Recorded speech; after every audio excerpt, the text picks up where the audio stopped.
Bismillahirrahmanirrahim. Assalamu alaikum students. I hope you all are doing great. आज हम लोग आप लोगों का चैप्टर नंबर 4 ही कंटिन्यू कर रहे हैं जो कि application and uses of computer. In previous class we have seen the overview of this chapter जिसमें हम लोगों ने देखा था कि हमारे पास ओवरऑल हम लोगों ने कहाँ कहाँ पे कंप्यूटर एप्लीकेशंस के थ्रू हम लोग अपनी डेली लाइफ में कंप्यूटर को यूज़ कर रहे हैं. और उसके बाद हम लोगों ने इसका पहली फील्ड ऑफ और इसका हमने डिफरेंट फील्ड्स ऑफ लाइफ में इसका पर्सपेक्टिव देखना था. डिफरेंट फील्ड्स ऑफ लाइफ में कंप्यूटर कैसे पढ़ रहे हैं हम लोग कैसे यूज़ कर रहे हैं उसको स्टडी करना था, जिसमें से हम लोगों ने पहली फील्ड बिजनेस को स्टडी किया था. और बिजनेस में हम लोगों ने banking, e commerce, stock exchange सब डोमेन्स को पढ़ा था कि कैसे बिजनेस पर्सपेक्टिव में हम लोग यूज़ कर रहे हैं आपकी कंप्यूटिंग टेक्नोलॉजी को. आज हम जिस चीज़ की बात करेंगे वो है जी ई कॉमर्स. ई कॉमर्स यानी electronic commerce. E is representing electronic. Commerce क्या है? अगर मैं उर्दू मीनिंग कहूँ, तिजारत कहा जाता था, लेन देन, ठीक है, बाइंग और selling of good among the business partner, transaction, यानी कि जब आपका बिजनेस तिजारत हो रही है, लेन देन हो रहा है, ठीक है, बिजनेस लोगों के दरमियान में, तो उस चीज़ को हम लोग कॉमर्स कहते थे. लेकिन उसी कॉमर्स के कॉन्सेप्ट को अब उसने शिफ्ट कर दिया ई कॉमर्स पे, क्योंकि हम लोग क्या कर रहे हैं, इलेक्ट्रॉनिक कॉमर्स कर रहे हैं. नाउ डेज आप इलेक्ट्रॉनिक मीडियम्स को यूज़ करते हुए, कंप्यूटिंग नेटवर्क को यूज़ करते हुए, कंप्यूटिंग टेक्नोलॉजी को यूज़ करते हुए आप लोग क्या करते हैं, अपने बिजनेस को अपने प्रोडक्ट की बाइंग सेलिंग करते हैं और अपनी इंफॉर्मेशन या अपनी सर्विसेज का एक्सचेंज करते हैं by using the computing technology. ठीक है. अगर बाय डेफिनेशन हम लोग ई कॉमर्स को देखें तो यहाँ पे आपकी बुक कहती है e commerce describes the buying, selling and exchange of products, services and information via computer network. This is what I have said to you. The term e-commerce as describe transactions conduct between business partners. What is e-commerce? यानी कि लेन then है, ठीक है, तिजारत है, which is actually Urdu में लेन then, ठीक है. और जो किन के दरमियान है, बिजनेस पार्टनर्स के दरमियान में, कंज्यूमर्स कस्टमर्स और बिजनेस के दरमियान में भी हो सकता है, बिजनेस टू बिजनेस भी हो सकता है. It depends according to the requirement और उसके अकॉर्डिंग जहाँ जिस तरह भी अंडरस्टैंडिंग होती है उसके अकॉर्डिंग ई कॉमर्स की टाइप को अडॉप्ट किया जाता है. बिजनेस टू बिजनेस भी डीलिंग हो रही होती है, बिजनेस टू कस्टमर डीलिंग भी हो रही होती है, कस्टमर टू कस्टमर डीलिंग भी हो रही होती है. ठीक है. तो ये सारी इसकी टाइप्स हैं जो कि आप लोगों ने अभी नहीं पढ़ी, इतनी डेप्थ में हम लोग ई कॉमर्स को नहीं देख रहे. आप लोगों को सिर्फ आपके लेवल पे सिर्फ और सिर्फ ओवरव्यू पता होना चाहिए चीज़ों का, और आप लोगों को पता होना चाहिए कि ई कॉमर्स कैसे काम कर रही है. ठीक है. ई कॉमर्स की हम लोग जब बात करते हैं, हम लोग यहाँ पे मेंशन है, अगर आप देखें, there are several types of e commerce like collaborative commerce, business to collaborative commerce है, business to commerce, business to consumer है ये, ठीक है, कॉमर्स लिखा हुआ गलती से, कंज्यूमर टू कंज्यूमर है, एंड मोबाइल कॉमर्स एक्सेट्रा. ठीक है.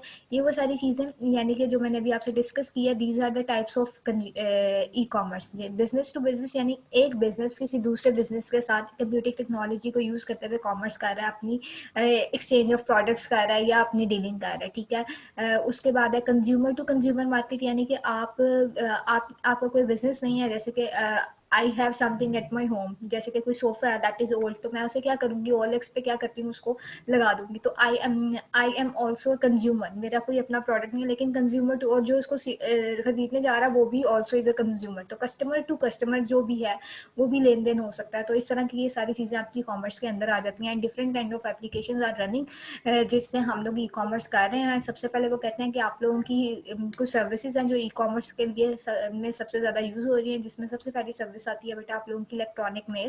इलेक्ट्रॉनिक मेल एक ऐसी सर्विस है जो कि ट्रांसफ़र करती है आपके text messages from sending end to the receiving end. और मैसेजेस आपके वॉइस मेल भी हो सकते हैं, आपकी वीडियो भी हो सकती है, आपका कोई डाटा भी हो सकता है. It could be anything that you want to transfer from one end to another other end, receiving end, और it could be the it could be anything that you want to transfer from sending to the receiving end. ठीक है. तो आप लोग business perspective में जब आपने किसी को कोई चीज़ सेंड करनी है तो आप सबसे ज़्यादा जो जिस मैसेज सेंडिंग के लिए जो हम लोग मीडियम यूज़ कर रहे हैं दैट इज़ इलेक्ट्रॉनिक मेल।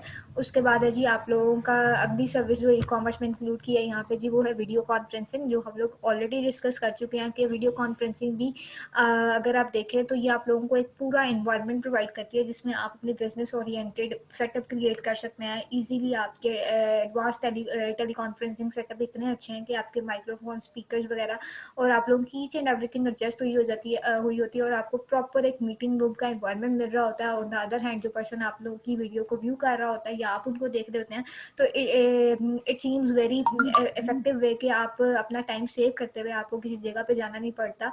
आप वर्ल्ड वाइड कहीं पे भी बैठे हुए आप लोग क्या करते हैं कम्युनिकेशन कर सकते हैं by using the computing technology. और इसका फ़ायदा ये है कि आपको आपकी बहुत ज़्यादा टाइम सेविंग हो रही होती है और आप लोगों की कॉस्ट सेविंग हो रही होती है। आपको ट्रैवल में जो आपका टाइम और कॉस्ट लग रही होती है वो आप लोगों का बच जाता है और इस तरह आप लोग अपने बेस्ट टाइम अपने टाइम को बेस्ट यूटिलाइज कर पाते हैं। उसके बाद देखिए इलेक्ट्रॉनिक शॉपिंग जो जिसका ट्रेंड सबसे ज़्यादा बढ़ गया है आजकल, ठीक है, ये आप लोगों की कॉमर्स में ही आता है। देखिए आपके पास डिफरेंट ब्रांड्स हैं जो क्या कर रहे हैं, जो फिजिकल स्टोर्स भी हैं, जो लाइव स्टोर्स भी है। जैसे कि आप लोग अल्फते से आप घर बैठे भी शॉपिंग कर सकते हैं उनकी एप्लीकेशंस के थ्रू। आपने आपने अगर कोई क्लोथिंग ब्रांड की शॉपिंग करनी है, नॉन ब्रांड्स हैं, खाड़ी है, लैंडलाइट है, सना सफीनाज है, सफायर है, ठीक है, निशात है, दीज आर द ब्रांड्स जो क्या है आपको फिजिकल स्टोर्स भी अवेलेबल है। लेकिन अगर आप उनके फिजिकल स्टोर्स पे नहीं जा सकते तो आप घर बैठे उनकी एप्लीकेशन उनकी वेबसाइट्स को यूज़ करके आप क्या करते हैं विद इन 24 वर्किंग आवर्स या समटाइम्स 2 to 3 डेज में आपकी जो डिलीवरी होती है वो हो जाती है। इलेक्ट्रॉनिक शॉपिंग आपकी सिर्फ विद इन द कंट्री या आप लोगों की पॉसिबल नहीं, बल्कि आप आउटसाइड द कंट्री आप बाहर से इंटरनेशनल वेबसाइट्स को करते हुए भी यूज़ करते हुए भी आप ये कर सकते हो और आपकी शिपमेंट के थ्रू आपके जितने भी शॉपिंग की हुई रहती है आपकी जो प्रोडक्ट्स होती हैं वो आपको डिस्पैच हो जाती हैं।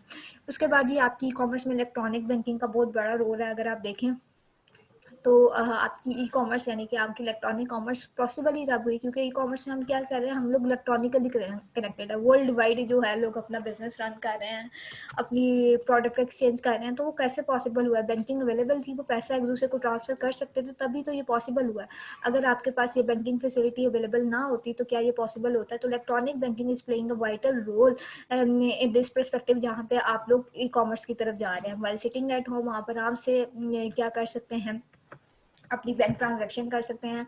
आप इजीली जिस जगह पे भी डाटा ट्रांसफर आप डाटा कह रही हूँ सॉरी, आपने मनी ट्रांसफ़र करनी होती है आप वो ट्रांसफ़र कर सकते हैं विदाउट एनी फेलियर एंड और देर इज और इसमें सबसे अच्छा और स्ट्रॉन्ग मीडियम ये है कि इलेक्ट्रॉनिक बैंकिंग में भी आपके पास सिक्योरिटी को बड़ा मेजर की सिक्योरिटी कंसर्न्स को बड़ा ख्याल रखा जाता है। जैसे कि अगर आप देखें आप लोगों की फैमिली में आपके घर वाले सारे डेबिट कार्ड वगैरह यूज़ करते होंगे, तो पहले हमारे पास सिक्योरिटी इतनी अच्छी नहीं थी। यानी कि let's suppose I have an debit card और वो मेरा कार्ड कहीं मेरे से गुम जाता है, ठीक है, तो क्या होता था अगर मैंने मुझे नहीं पता मेरा कार्ड गुम गया, अगर तो मैं उसे ब्लॉक कर दूंगी तो no one would be able to use it. But in that case अगर मेरा कार्ड गिर गया और मुझे पता नहीं है तो जो उसे यूज करेगा वो किसी भी ऑनलाइन स्टोर पे जाके आराम से शॉपिंग कर सकता है, क्योंकि उस पर कोई पिन वगैरह रिक्वायर्ड नहीं होती। वो डायरेक्ट आप लोगों का जो होता है स्वाप हो जाता है और आपकी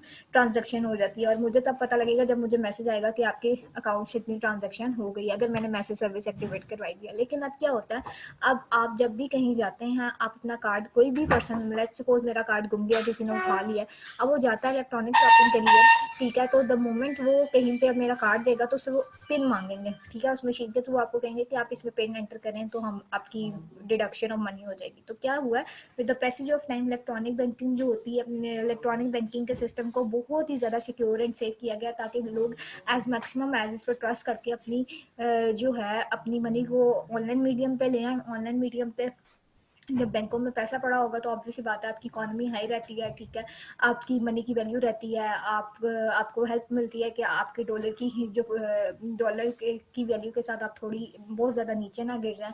और इसी तरह जैसे हम कहते हैं कि हमारे पास डॉलर की प्राइस हाई जा रही है, क्यों हाई जा रही है कि आपके पास जो है पैसा नहीं है उतना, ठीक है। और दूसरा जो आपके जो बाहर से इन्वेस्टर्स हैं वो आपको डॉलर में पैसा नहीं दे रहे, तो इस वजह से ये प्रॉब्लम्स क्रिएट होती है। तो इलेक्ट्रॉनिक बैंकिंग क्या है जी, आपकी वो फैसिलिटी है जिसमें जिसमें आप लोग आप इजीली घर बैठे हुए आप वर्ल्ड वाइड अपने बैंकिंग की जो आपकी ट्रांजैक्शन है, ठीक है, वेरियस सर्विसेज जो भी एक्टिविटीज़ है जो बैंक रिलेटेड होती हैं, आपको उस फिजिकल स्पेस पे जाना नहीं पड़ता, आप घर बैठे सारा कुछ कर सकते हैं। तो आज के लेक्चर में हम लोगों ने क्या देखा, आज के लेक्चर में हम लोगों ने देखा कि हमारे पास ई कॉमर्स क्या होती है और ई कॉमर्स की डिफरेंट सर्विसेज कौन कौन सी है जो हम लोग यूज़ कर रहे हैं, जिसमें से हम लोगों ने इलेक्ट्रॉनिक मेल देखी, वीडियो कॉन्फ्रेंसिंग देखी, वीडियो कॉन्फ्रेंसिंग के बाद हम लोगों ने देखा इलेक्ट्रॉनिक शॉपिंग के बाद लास्ट हम लोगों ने देखा इलेक्ट्रॉनिक बैंकिंग, ठीक है। आई होप ये आप लोगों को समझ आ गई होगी, but still you feel there is any issue regarding the lecture, तो you can ask me directly, I will answer all your queries. जज़ाकल्लाह, अल्लाह हाफ़िज़।